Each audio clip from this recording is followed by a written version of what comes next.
Welkom bij deze nieuwe aflevering van Sport Arena en zo weer iedere donderdag nemen we ook nu weer een kijkje bij de Limburgse clubs. Roda speelt zaterdagavond thuis tegen Heracles en VVV ontvangt zondag Ajax. Maar er wordt ook weer in de Super League gevoetbald. Koploper MVV speelt maandag pas tegen FC Volendam en Fortuna speelt wel vrijdag in de Trentwerk Arena tegen Helmond Sport.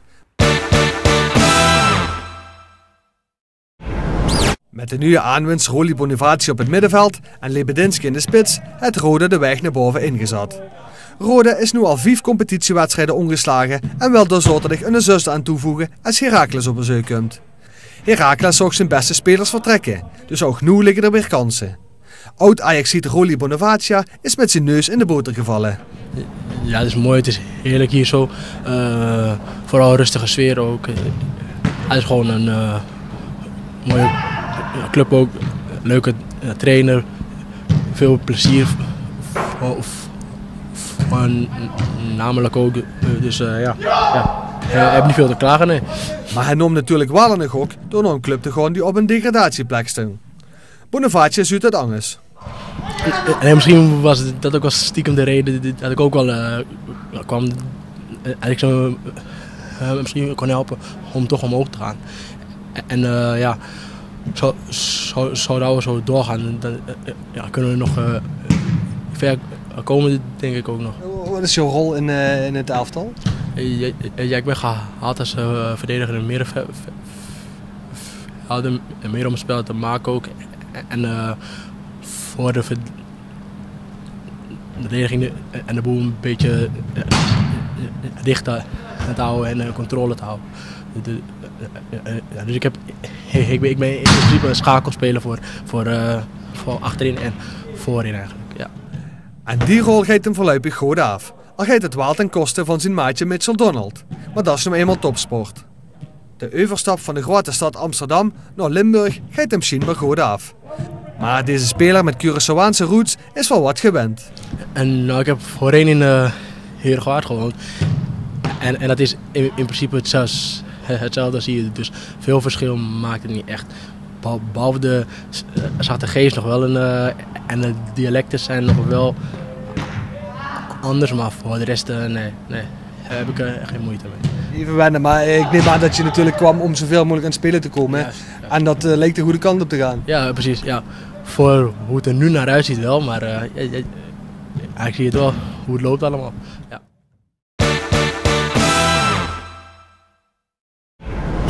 VVV Venlo is in een vrije val terechtgekomen. Verlezen van een sterke ploeg wie AZ kent natuurlijk, maar extra pijnlijk zijn de 6 punten die VVV aan directe concurrenten wie Roda en NAC moest afgeven. Routinier Fleuren lijkt het doet. Ja, klopt. Ik denk vooral cruciaal is dat tegen Roda. Als je die gewoon winnend afsluit, dan sta je met 18 punten, misschien wel op plek 14, 13. En nu na de nederlaag ook tegen NAC, dan sta je inderdaad weer 17 en dan moet je op gaan passen. Deze week heeft VVV zich weer versterkt. Kai Ramstein wordt gehuurd van Feyenoord. De centrale verdediger is een linkspoot en kan ook op de vleugel spelen. Een directe concurrent dus voor Niels Fleuren. Maar de club heeft al dekker nieuwe linksachters gehaald. Op een of andere manier werd Fleuren zich altijd weer in de basis te knokken.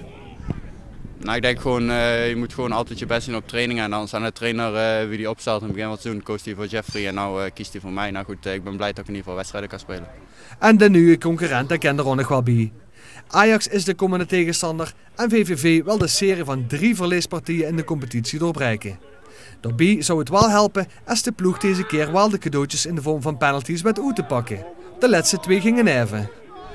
Ja, het zijn denk ik een van de makkelijkste kansen om te scoren. Alleen wij gaan er niet goed mee om.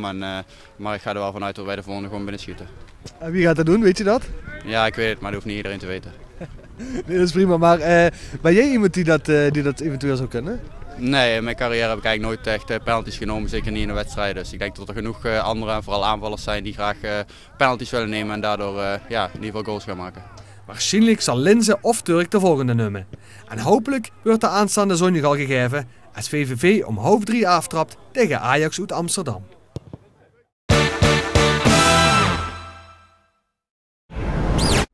MVV zou vrijdag spelen tegen AGOVV, maar ja, die club bestaat niet meer. Aanstaande maandag dan speelt de club tegen Volendam. En hoogstwaarschijnlijk zal verdediger Kjell Knopston weer met zijn ploeggenoten de Geuselt inlopen. En hoewel Knops er al 2 jaar speelt, blieft dat een speciaal moment. Dat is natuurlijk hartstikke mooi. Ik bedoel, er zitten 6.000, 7.000 lui, zeker omdat het nu goed gaat. Ik verwacht toch dat we die 3 punten in eigen hoes houden, want dat is voor mij toch het sterkste. Alhoewel dat dit seizoen ook niet echt goed maakt. Maar dat is hartstikke mooi. 7.000 lui die voor dich applaudisseren en zingen. En, ja, dat is gewoon een mooi gevoel. Het is eigenlijk altijd het gevoel met het veld op met het gevoel van ja, we pakken die 3 punten. Want we hebben gewoon een 12e man achter staan. Ja, dat is super. En dan het Maastrichtse volkslied. Lukt dat al een beetje?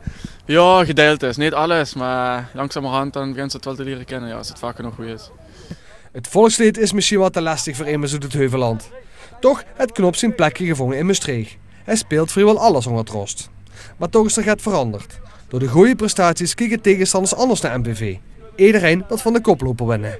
Ja, dat klopt inderdaad. Dat is toch wel. Elke wedstrijd wil ik van ons winnen. En ja, voor ons is de uitdaging om gewoon elke wedstrijd, dat moest gewoon 100% geven. Want ja, dat moest gewoon steeds bovenaan, wil ze blijven staan. Dus dat is alleen maar goed voor onszelf, voor de ontwikkeling. En ja, alleen maar fijn nog dat ik van ons wil winnen. Kjell Knops kijkt natuurlijk ook al stiekem naar de Eredivisie. Dat blijft toch de droom van iedere Nederlandse voetballer. Ja, dat is wel hartstikke mooi zie je, natuurlijk. Dat is ook wel een beetje een droom eigenlijk om met MVV dadelijk Eredivisie te spelen. Dus daarom denk ik ook wel, ja, we staan bovenaan, maar ook gewoon proberen vol te houden. En ja, dat is gewoon mooi. Dat is gewoon mooi als kampioen werd. En zeker voor Maastricht is het goed. Maar voor ikzelf ook. Dat is natuurlijk als voetbal het hoogste bereiken. En ja, dat is in Nederland de Eredivisie. Ja, dus zou je ook Eredivisie kunnen spelen zonder MVV? Dat kent ook inderdaad. Maar ja, op dit moment voel ik me gewoon hartstikke goed bij MVV. En het gaat gewoon goed. Dus ja, hoeveel zou ik eigenlijk naar een andere club kijken. Dus ik heb het hartstikke naar mijn zin bij MVV.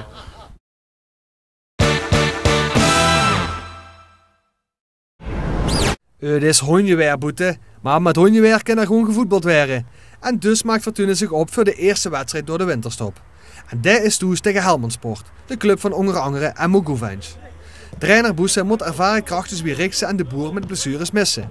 Hij kreeg er een paar jeugdspelers voor terug, waaronder de pas 15-jarige Rob van Kan.